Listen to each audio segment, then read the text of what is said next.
Erokamano Lidio Kewa dhi nyime moko kuom kembe pachoka ndio obuogo chungo chenro magi kamoting'o sir magi sebedo ka gichiwo ne sectors to kod chenro mopogore opogore poni paro mar chik mar omenda ibiro kadh kaka en.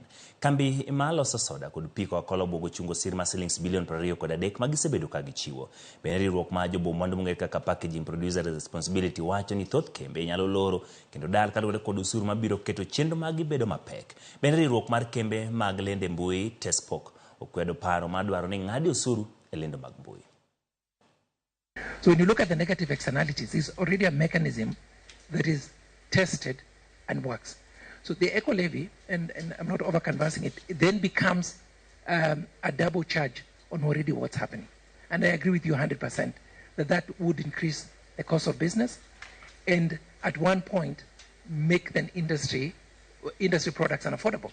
And then the circle continues. This levy will increase the cost of doing business. We are seeing the cost of packaging for CSDs or carbonated soft drinks to the tune of 80%. And for the water, the Keringet that is in front of me here, the cost will increase by 53%.